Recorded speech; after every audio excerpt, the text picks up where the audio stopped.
Hello everyone, welcome to our channel Saraswati study rank. तो आज की वीडियो में हम क्लास 7 हिंदी महाभारत के पाठ 21 यश प्रश्न की लाइन बाय लाइन एक्सप्लेनेशन देखने वाले हैं। तो चलिए स्टार्ट करते हैं। और वीडियो में आगे बढ़ने से पहले अगर आप हमारे चैनल पर नए हैं तो प्लीज़ हमारे चैनल को सब्सक्राइब करें और उसके बगल में जो बेल आइकन है उसे भी ज़रूर प्रेस करें ताकि हमारे आने वाली वीडियोज़ की नोटिफिकेशन आपको सबसे पहले मिल पाए।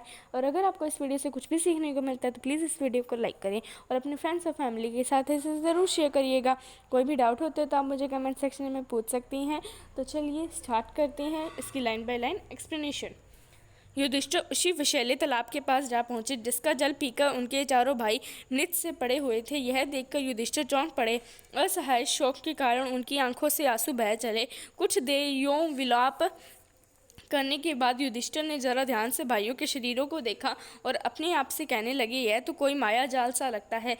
आसपास जमीन पर किसी शत्रु के पांव के निशान भी तो नजर नहीं आ रहे हैं। हो सकता है कि यह दुर्योधन का भी कोई षड्यंत्र हो। संभव है कि पानी में विष मिला हो। सोचते सोचते युधिष्ठिर भी प्यास से प्रेरित होकर तालाब में उतरने लगे। इतने में ही वही वाणी सुनाई दी। युधिष्ठिर ने ताड़ लिया कि कोई यश बोल रहा है। उन्होंने बात मान ली और बोले, आप प्रश्न कर सकते हैं। यश ने कई प्रश्न किए जिनके उत्तर युधिष्ठिर ने दिए। प्रश्न, मनुष्य का साथ कौन देता है? धैर्य ही मनुष्य का साथ देता है।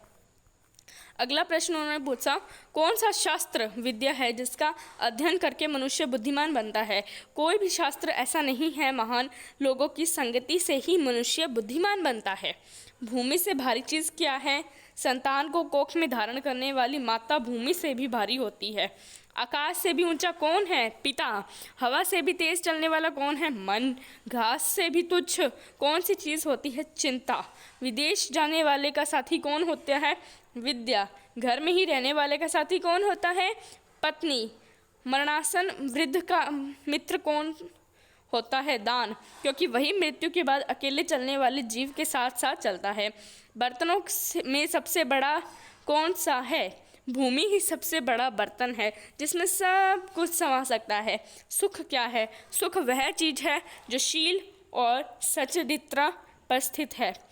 किसके छूट जाने पर मनुष्य सर्वप्रिय बनता है? अभाव के छूट जाने पर।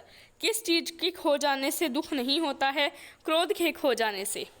आगे नेक्स्ट प्रश्न उन्होंने पूछा, किस चीज को गवाकर मनुष्य धनी बनता है? लालच को। संसार में सबसे बड़े आश्चर्य की बात क्या है? हर रोज लाखों आंखों के सामने कितने ही प्राणियों को मृत्यु के मुंह में जाते देखकर भी बचे हुए प्राणियों को जो यह चाहते हैं कि हम अमर रहें, यही महान आश्चर्य की बात है। इसी प्रकार यश ने कई प्रश्न भी किए और युधिष्ठिर ने उन सबके ठीक ठीक उत्तर दिए। अंत में यश बोला, राजन, मैं तुम्हारे मृत भाइयों में से किसी एक को जीवित कर सकता हूँ। तुम जिस किसी को भी चाहो वह जीवित हो जाएगा। युधिष्ठिर ने पल भर सोचा कि किसे जीवित कराऊं। थोड़ी देर रुककर बोले, मेरा छोटा भाई नकुल जी उठे। युधिष्ठिर के इस प्रकार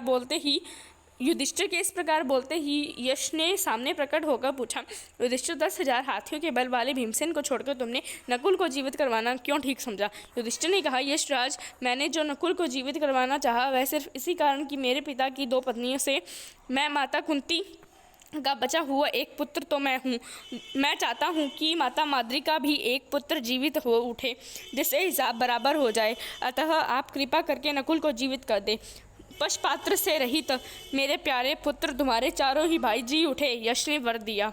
उन्होंने युधिष्ठिर के सद्गुणों के मुग्ध होकर उन्हें छाती से लगा लिया और आशीर्वाद देते हुए कहा, 12 वर्ष के वनवास की अवधि पूरे होने में अब थोड़े ही दिन बाकी रह गए हैं। 12 मास तक जो तुम्हें अज्ञातवास करना है वह भी सफलता से पूरा हो जाएगा। तुम्हें और तुम्हारे भाइयों को भी कोई नहीं पहचान सकेगा।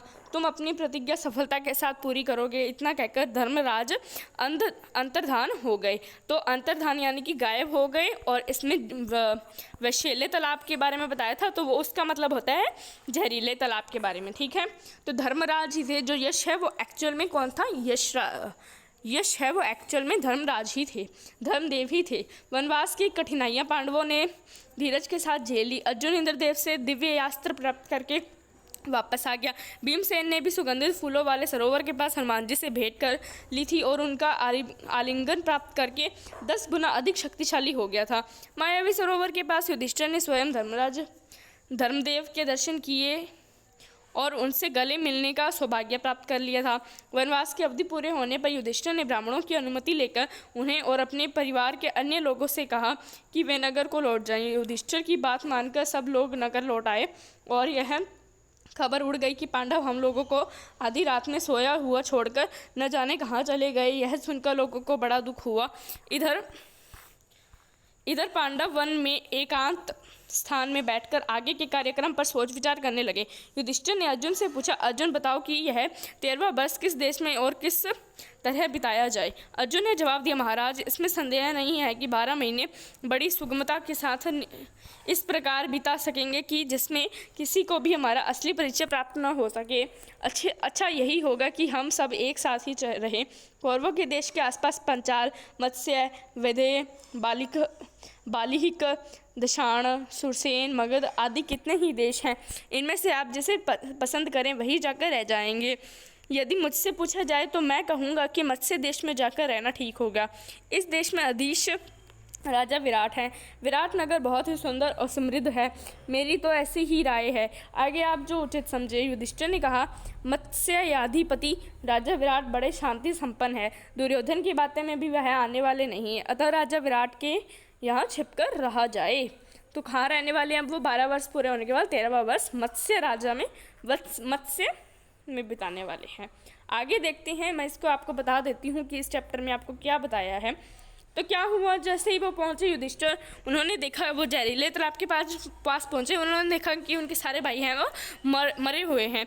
तब उन्होंने चौंक पड़े, उनकी आंखों में आंसू आ गए। उन्होंने फिर थोड़ी देर बाद उनके भाइयों से मिले और उन्हें पता चला कि मतलब इनके आसपास ना तो कोई चोटों के निशान है और आसपास ये तो कोई मायाजाल लगता है, कोई ये तो माया का ही काम है और ये जो शत्रु के भी निशान नहीं है। फिर उसने सोचा कि हो सकता है दुर्योधन का कोई षड्यंत्र हो सकता है कि विष पानी में भी जहर मिला हो।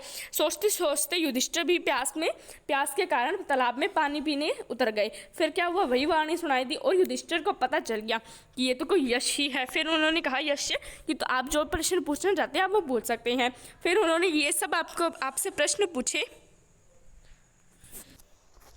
फिर जो यश है उसने ये सारे प्रश्न पूछे और भी सारे प्रश्न पूछे, उन सब के जवाब है वो सही सही दिए। और इस प्रकार फिर यश ने कहा कि तुम्हारे भाइयों में से कोई एक है वो जिंदा हो जाएगा, जीवित हो जाएगा, तुम जिसे बोलोगे मैं उसे जीवित कर दूंगा। फिर उसने थोड़ी देर सोचकर कहा कि जो मेरा छोटा भाई है नकुल, उसे जीवित कर दीजिए। फिर युधिष्ठिर के ये बोलने पर ना वो पूछने लगे, ये यश है वो पूछने लगे कि 10,000 हाथियों से भी बलवान तुमने भीमसेन को छोड़कर नकुल को ही जीवित रखना क्यों जो मेरा छोटा भाई है वो नकुल जी उठे। फिर उन्होंने पूछा कि क्यों। फिर उन्होंने बताया कि मेरे जो पिताजी हैं उनके 2 पत्नियां थी, एक माता कुंती का पुत्र है वो मैं हूँ और मैं चाहता हूँ कि जो मेरी दूसरी माता माद्री है उनका भी एक पुत्र है वो जीवित हो जाए। इससे जो क्या है हिसाब बराबर हो जाएगा। फिर इससे जो यश है वो बहुत प्रसन्न हुए और उन्होंने कहा कि तुम्हारे सारे भाई है वो जी उठेंगे। फिर क्या हुआ, इससे क्या हुआ, उन्होंने छाती से लगा लिया और आशीर्वाद दिया कि जो तुम्हारा ये जो 12वां वर्ष है ये भी पूरा हो जाएगा और जो तुम्हारा अज्ञातवास है ये भी सफलता से पूरा हो जाएगा, तुम्हारे भाइयों को कोई भी नहीं पहचान पाएगा। उन्होंने क्या हुआ, फिर जो वनवास की सारी कठिनाइयों को पार करते करते अर्जुन को क्या मिल गया था, अर्जुन को इंद्रदेव से दिव्यास्त्र मिल गया था।